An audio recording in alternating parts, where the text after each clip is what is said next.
ایک بردر نے کوشچن کیا کہ شادی سے پہلے مجھے بتایا میری بیوی نے کہ میرا ایک جگہ افیئر تھا، شادی کے بعد مجھے معلوم پڑا کہ اس کے ایک سے بھی زیادہ افیئر تھے، تو جو تھے وہ تھے ہو گئے نا، اس سے اپنی ذہنی سکون برباد نہ کریں۔ اگر اس نے توبہ کر لی ہے اور اب آپ کے نکاح میں زندگی گزار رہی ہے، اس زندگی کو دیکھا جائے گا۔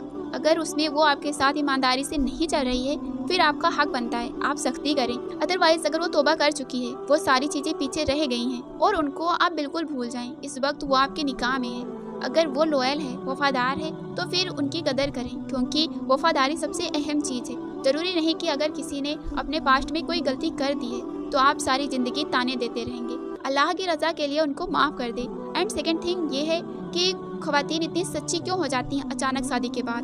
اگر اسے کچھ غلطیاں ہو گئی ہیں تو اگر اللہ نے اس کو چھپا دیا ہے تو اس کو چھپا ہی رہنے دیں۔ اپنا گھر اور اپنے شوہر کا ذہنی سکون برباد نہ کریں اور اپنے شوہر کے ساتھ وفاداری سے رہیں اور شوہر بھی اپنی بیوی کے ساتھ وفادار رہیں۔ جب آپ اپنی وائف سے نکاح کے بعد پہلی بار ملیں تو یہ دعا ان کے سر پر ہاتھ رکھ کر لازمی پڑھیں، کیونکہ یہ ہمارے پیارے نبی کا فرمان ہے۔ دعا ہے اللہم انی اسألک خیرہا و خیر ما جبلتہا علیہ و اعوذ بک من شر و شر ما جبلتہا علیہ۔ ترجمہ: اے اللہ، میں تجھ سے اس کی بھلائی کا سوال کرتا ہوں اور جو تو نے اس میں پیدا کیا ہے، اور میں اس کے شر اور اس کے شر سے تیری پناہ مانگتا ہوں جو تو نے اس میں پیدا کی ہے۔ تو اس ویڈیو کو ان دوستوں کے ساتھ لازمی شیئر کریں جن کا نکاح ہونے والا ہے۔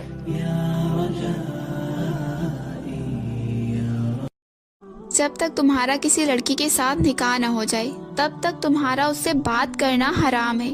آج کل تو منگنی ہوتی ہے کہ بات کرنا شروع کر دیتے ہیں۔ اگر کوئی منع کر دے یہ کہہ کر کہ اسلام اس بات کی اجازت نہیں دیتا تو کہتے ہیں اگر بات نہیں کریں گے تو کیسے جانیں گے سامنے والا کیسا ہے؟ ایسا کچھ نہیں ہے۔ اللہ نے جو چیز غلط کہہ دی ہے وہ غلط ہے۔ جب آپ کا نکاح ہو جائے آپ بے فکر ہو کر باتیں کریں، 2-3 گھنٹے نہیں سارا دن باتیں کریں، اس میں گناہ نہیں، کیونکہ آپ اس کے شوہر ہیں اور وہ آپ کی بیوی ہے، آپ دونوں محرم ہیں۔ اور اگر آپ ایک دوسرے سے اچھی باتیں کریں گے تو اللہ نے اس میں آپ کے لیے ثواب بھی بخشا ہے۔ اسلام میں ایک طریقے سے جہیز دینا جائز بھی ہے۔ اسلامی نقطہ نظر سے جہیز کا ایک ہی نقطۂ نظر ہے کہ داماد کی حیثیت کو دیکھا جاتا ہے۔ اگر اس کی ہڈی پسلی مضبوط ہے، وہ بزنس مین ہو، کمانے والا بندہ ہو، تو کوئی بھی جہیز کی ضرورت نہیں۔ شوہر اپنی بیوی کے لیے خود کمائے، اور اگر وہ کمانے والا نہ ہو اور مالی طور پر بھی کمزور ہو تو پھر لڑکی کا باپ اپنے داماد کو تعاون کر سکتا ہے، لیکن خود سے جہیز کی ڈیمانڈ نہیں کرنا چاہیے کہ جہیز دو گے تو شادی کروں گا، اتنا دہیز دو گے تو شادی کروں گا۔ جہیز کا کوئی تصور اسلام میں نہیں ہے۔ اسلام میں جہیز لینا حرام ہے، لیکن ماں باپ اپنی مرضی سے اپنی بیٹی کو کچھ دینا چاہیں تو دے سکتے ہیں۔ جو شخص بیٹی کے پیدائش پر خوشی کرتا ہے، اچھا نام رکھتا ہے، اچھی تربیت کرتا ہے اور اچھے گھرانے میں اس کی شادی کر دیتا ہے، اللہ کے نبی صلی اللہ علیہ وسلم نے فرمایا میں محمد بیٹیوں کا باپ بن کر آیا ہوں۔ کہا گیا جب کسی کے گھر میں بیٹی پیدا ہوتی ہے تو فرشتے اس کے گھر میں نازل ہوتے ہیں اور چاروں طرف سے اس کو گھیر کر کہتے ہیں اے ننھی جان سے پیدا ہونے والی ننھی جان، جب تک تو اس گھر کے اندر موجود رہے گی ہم بھی تیرے ساتھ ساتھ اس گھر میں موجود رہیں گے۔ یعنی بیٹوں کے باپ کو توجہ کرنا چاہیے۔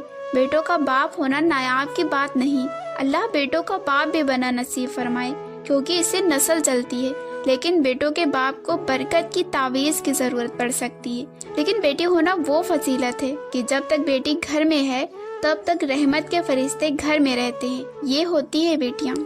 نکاح کرنے کے بعد بھی کچھ لوگ خوش نہیں رہتے، اس کی اصل وجہ کیا ہے؟ جب ہم نکاح کے لیے لڑکی دیکھتے ہیں تو ہم یہ دیکھتے ہیں کہ وہ ہمیں کتنا دہیز دیں گے، وہ ہمیں کتنے پیسے دے سکتے ہیں، وہ ہمیں بائک دیں گے یا نہیں۔ کبھی ہم نے اس بات پر غور و فکر کیا ہے کہ لڑکی دیندار ہے کہ نہیں، لڑکی پردہ کرنے والی ہے کہ نہیں، لڑکی حسن و اخلاق والی ہے کہ نہیں؟ ہم یہ سب نہیں دیکھتے، ہم یہ دیکھتے ہیں کہ پیسے والی ہوگی، مالدار ہوگی تو ہم اس کے یہاں نکاح کریں گے، لڑکی اگر خوبصورت ہوگی تو ہم نکاح کریں گے، لڑکی والے اگر خوب ہمیں دہیز دیں گے تو ہم نکاح کریں گے۔ اگر ہم دہیز دیکھ کر، مال و دولت دیکھ کر نکاح کریں گے تو خوش کہاں سے رہیں گے؟ رسول اللہ صلی اللہ علیہ وسلم نے فرمایا نکاح دین و اخلاق دیکھ کر کریں۔ بیوی دوبارہ مل جاتی، آپ نے فتنہ تو سنا ہی ہوگا۔ بعض مرد کہتے ہیں کہ بیوی دوبارہ مل جاتی ہے، مگر والدین بہن بھائی دوبارہ نہیں ملتے، یہ بات سچ ہے، میں اس بات کو مانتی ہوں کہ ماں باپ بہن بھائی دوبارہ نہیں ملتے، لیکن ایسی سوچ رکھنے والے بھائیوں سے صرف میری اتنی سی چھوٹی سی گزارش ہے کہ جیسے آپ کو اپنے بہن بھائی پیارے ہیں، ایسے ہی سب کو اپنے بہن بیٹیاں بھی پیاری ہوتی ہیں، اور ایسی سوچ رکھنے والے کو نہ کوئی دوسری دفعہ تو کیا پہلی دفعہ بھی اپنی بہن بیٹی نہیں دے گا۔ کسی کی بہن بیٹی اتنی فالتو بھی نہیں ہے۔ اگر یہی بات آپ کی بہن بیٹی کے بارے میں کوئی آپ سے بولے تو آپ کو کیسا محسوس ہوگا؟ اپنی سوچ کو بدلیں، جو ہماری کانسیپٹ ہے نا ان کو بدلیں، اور یہ بات سمجھیں کہ ہر رشتے کا اپنا مقام ہوتا ہے۔ جس طرح آپ کے اپنے ہیں نا، آپ کی اپنی بہن بیٹیاں نا، اسی طرح دوسروں کی بھی بہن بیٹیاں ہیں اور اپنے ہیں، ان کو اتنے ہی پیارے ہیں جتنے کہ آپ کو۔ کیا نکاح سے پہلے ہونے والے شوہر سے بات کرنا جائز ہے؟ نکاح سے پہلے ہونے والے شوہر سے بات کرنا بالکل حرام ہے۔ جامع ترمذی میں حدیث ہے، نبی صلی اللہ علیہ وسلم نے فرمایا کہ جب کوئی دو نامحرم مرد اور عورت کسی جگہ الگ ہوتے ہیں تو تیسرا ان میں شیطان ہوتا ہے۔ نکاح سے پہلے ہونے والے شوہر سے کسی بھی طرح کا تعلق رکھنا جائز نہیں ہے۔ منگنی کے بعد بھی آپ منگیتر سے بات نہیں کر سکتے جب تک نکاح نہ ہو، کیونکہ منگیتر بھی نامحرم ہے۔ نکاح کے بعد جب تک رخصتی نہ ہو، مرد اور عورت کسی بھی طرح کا تعلق قائم نہیں کر سکتے، اور جب آپ کا نکاح نہیں ہوا اور آپ بات چیت شروع کر دیں پہلے ہی تو 99% چانس ہے کہ آپ کی شادی ٹوٹ بھی سکتی ہے۔ جو میری بہنیں اچھے رشتے کے انتظار میں ہیں، شادی کی بات چلتی ہے لیکن وہ رشتہ کسی نہ کسی وجہ سے ٹوٹ جاتا ہے یا پھر بات آگے نہیں بڑھتی، تو آپ نے بس اتنا کرنا ہے۔ اللہ تعالیٰ کے 5 نام میں آپ کو بتاتی ہوں، آپ کو ان کا ورد صبح اور شام میں کرنا ہے۔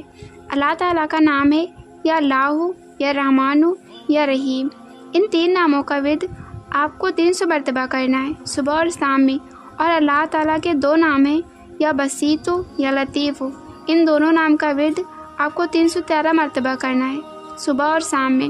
دونوں عمل ایک ساتھ ہی کرنے ہیں، سو یا اللہ، یا رحمان، یا رحیم، یا بسیط یا لطیف۔ ان 5 نام کا ورد آپ کو صبح اور شام میں کرنا ہے۔ انشاءاللہ تعالیٰ اللہ کے فضل و کرم سے آپ کے لیے ایک بہترین رشتہ آئے گا۔ شریعت نے لڑکی کو پسند کی شادی کی اجازت دی ہے، پھر نہ جانے کیوں والدین بیٹیوں کی شادیاں ان کی مرضی کے خلاف کرتے ہیں۔ جب کوئی بیٹی کہتی ہے کہ مجھے وہ پسند نہیں، مجھے کوئی اور پسند ہے، تو کیوں اسے غلط کہا جاتا ہے؟ کیوں اسے نافرمان بولا جاتا ہے؟ در حقیقت وہ نہ ہی کچھ غلط کر رہی ہوتی ہے اور نہ ہی والدین کی نافرمانی کرتی ہے، کیونکہ وہ لڑکی تو شریعت پر چل رہی ہوتی ہے۔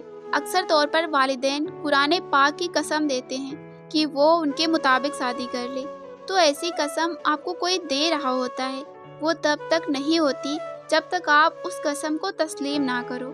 والدین اپنی بیٹیوں کو قسم دے تو دیتے ہیں، لیکن وہ یہ نہیں سوچتے ان کی بیٹی اس گھر میں خوش رہے گی جس گھر میں وہ جا رہی ہے۔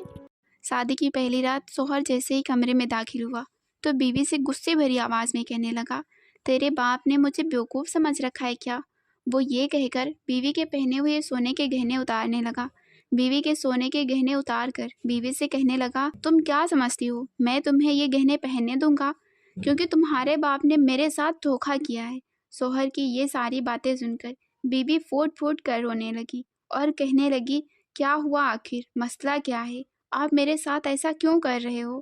میرے والد صاحب نے ایسی کون سی غلطی کر دی ہے؟ شوہر نے غصے میں اپنی بیوی سے کہا، تیرے باپ نے مجھے پلاٹ دینے کا وعدہ کیا تھا، آخر جہیز میں اس نے مجھے دیا ہی کیا ہے؟